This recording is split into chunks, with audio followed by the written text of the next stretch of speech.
আসসালামু আলাইকুম আব্বু, আমি কি আসতে পারি? আসো, বসো।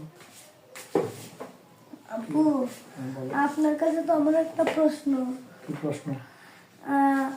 ইমাম সাহেব যে নামাজ পড়ায়, নামাজ পড়ানোর সময় ইমাম সাহেবের যদি উজু ভেঙে যায় তাহলে ইমাম সাহেব কি করবে এবং নামাজের কি অবস্থা হবে একটু বলেন না আমাকে। মানে তুমি কি বুঝাইতে চাইতেছো যে ইমাম সাহেব যদি ভাবু তাই করে হ্যাঁ নামাজের মধ্যে হ্যাঁ আর উঁচু সুইটটা জায়গা, হ্যাঁ তাইলে কি করতে হবে? হ্যাঁ নামাজের কি করণীয়? জি। আচ্ছা, তাই শোনো, নামাজের মধ্যে ইমাম সাহেব যখন ইমামতি করে, জি। বুঝছো, যেহেতু সবারই এই ফাঁদ আসাটা স্বাভাবিক, ইমাম সাহেব তো মাঝে মধ্যে আসতে পারে, ঠিক না? হ্যাঁ, এই জন্য রে বাবা মাসালা, কঠিন মাসালা এটা, বুঝছো।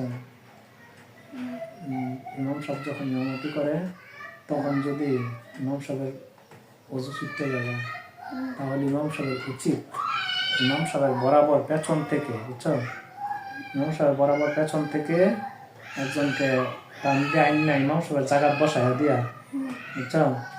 তারপরে ইমাম সাহেব যদি বসা অবস্থা থাকে বসা অবস্থায়, দাঁড়ানো অবস্থায় থাকে দাঁড়ানো অবস্থায়, বুঝছো, যতটুকু পড়ছে এই অবস্থায়, বুঝছো, ইমাম সাহেব পেছন থেকে আরেকজনকে আইনা সামনে দিব, বুঝছো, সামনে দিয়া এরপর ইমাম সাহেব যে পেছনে কাতারটা যে একজন রয়েছে না নি, এরপর আবার যে পেছনে কাতারে সেখান থেকে আরেকজন টাইম না সামনে কাতার দিবে, এরপর আরেকজনরা আবার সামনে কাতার, এমনি ইমাম সাহেব দিতে দিতে ইমাম সাহেব বাড়িয়ে যাবো অজু টজু কইরা, হ্যাঁ, পেছন দিয়ে সামনে লইব। বুঝাইছে? কথা বলছো নি? এই জন্য উচিত যে ইমাম সাহেবের পিছনে দেখবা অনেক জায়গায় মূর্খ টুর্খ মানুষ দাঁড়ায় জায়গা, ঠিক না? এটা কিন্তু ঠিক না, বুঝছো। ইমাম সাহেবের পেছনে কিন্তু অনেক মানুষ দেখা যায় যে সূরা কেরাত ভালো করে পড়তে পারে না, ঠিক আছে, এরা দাঁড়ায় যায় ইমাম সাহেবের পেছনে, এটা কখনো ঠিক না। কেন ঠিক না? কারণ বাই চান্স যদি ইমাম সাহেবের উঁচু ছুটতে জায়গা, তাহলে যদি পেছনে যদি একটা মূর্খ মানুষ থাকে অথবা সূরা কেরাত সহি শুদ্ধ না পড়তে পারে এমন লোক যদি থাকে, ঠিক আছে, তাহলে সে কি ইমাম সাহেবের দায়িত্বটা পালন করতে পারবে? পারবে না। এই জন্য আমাদের উচিত ইমাম সাহেবের পেছনে, বুঝছো, যারা সূরা কেরাত ভালো করে পড়তে পারে, বুঝছো, কোরআন শরীফ সহি শুদ্ধ করে পড়তে পারে, বাই চান্স ইমাম সাহেবের ওযু ছুটলো নামাজটা চালিয়ে নিতে পারবে, এমন ব্যক্তিদের কি ইমাম সাহেবের পেছনে দাঁড়ানো উচিত। কথা কি বুঝছো? তুমি যেটা উত্তর চাইছো আমার কাছে এটা পাইছো? তাহলে তোমাকে যদি কেউ প্রশ্ন করে তাহলে বলে দিতে পারবো তো?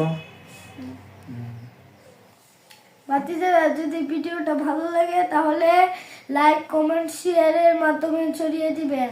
আপনাদের লাইক কমেন্ট শেয়ারে নির্ভর করবে আমাদের আরেকটি ভিডিও বানাতে। আসসালামু আলাইকুম রহমতুল্লাহ। বন্ধুরা যা যেখান থেকে আমাদের আজকের ভিডিও দেখছেন এবং শুনছেন সকলকে টিআইটিভির পক্ষ থেকে অফুরন্ত ভালোবাসা ও শুভেচ্ছা রইল। আশা করি ভালো আছেন। আলহামদুলিল্লাহ আমরাও ভালো আছি। সময়ের অভাবে অনেকদিন যাবত আমাদের আসলে আপনাদের সম্মুখে আসা হয় না। আজকে হঠাৎ আমার ছেলে একটা প্রশ্ন করলো, এই প্রশ্নের উছিলাই উত্তর দিলাম। যদি আমার কোনো ভুলভ্রান্তি থাকে তাহলে ক্ষমা সুন্দর দৃষ্টিতে দেখবেন, আর এই মাসালাটা আসলে প্রচার করে দিবেন যাতে করে সবাই জানে। আসসালামু আলাইকুম রহমতুল্লাহি ওয়া বারাকাতুহু।